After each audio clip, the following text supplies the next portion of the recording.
Photoshop দিয়ে একটি passport size ছবি তৈরি করার জন্য আমরা প্রথমে ফটোশপটা ওপেন করে নিব। তারপর যেই ছবিটা এডিট করব সেই ছবিটাকে নিয়ে আসব। তারপর আমরা চলে যাব ক্রপ টুলে। ক্রপ টুলে আসার পর আমরা সঠিক মাপ দিয়ে ছবিটাকে কেটে নিব। তারপর আমরা লেয়ারের কাজ করতে হবে। এখানে কন্ট্রোল জে বাটন প্রেস করে একটা লেয়ার করে নিব। তারপর এখানে ব্লেন্ডিং মোডটা চেঞ্জ করে আমরা স্ক্রিন করে দিব। তারপর এখানে অপারসিটিটা 70 করে দিব এবং ফিলটাও 70 করে দিব। তাহলে আমাদের ছবিটা একটু ফর্সা এবং কি স্মুথ হয়ে যাবে। তারপর আমরা অ্যাডজাস্টমেন্টে যাব, ভেরিয়েশনে যাব, তারপর এখানে লাইটারে ক্লিক করব। তারপর আমরা ওকে বাটনে প্রেস করে আমাদের ছবিটাকে দেখে নিব। তারপর আমরা এখানে ছবিটাকে সেভ করে নিব। তারপর আমরা চলে যাব একটা ব্রাউজারে, যে কোনো একটা ব্রাউজারে, আমরা ক্রোম ব্রাউজারে চলে আসি। তারপর এখান থেকে সার্চ করতে হবে অ্যাডোব ব্যাকগ্রাউন্ড রিমুভার।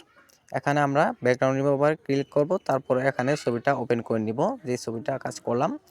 ওপেন করে নেওয়ার পরে একটু লোডিং নেবে ছবিটা ব্যাকগ্রাউন্ড রিমুভ করার জন্য। তারপর আমাদের পাশে ডাউনলোড বাটন আসবে, ডাউনলোড বাটনে ক্লিক করব।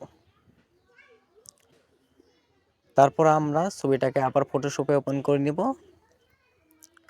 তারপর আমরা ম্যাজিক টুলে গিয়ে ছবিটাকে ক্লিক করে নেব এবং কি কন্ট্রোল ব্যাক স্পেস ক্লিক করে আমাদের কালারটা নিয়ে নিব। দেখেন আমাদের ছবিটা কিন্তু পাসপোর্ট সাইজ ছবি তৈরি হয়ে গেছে।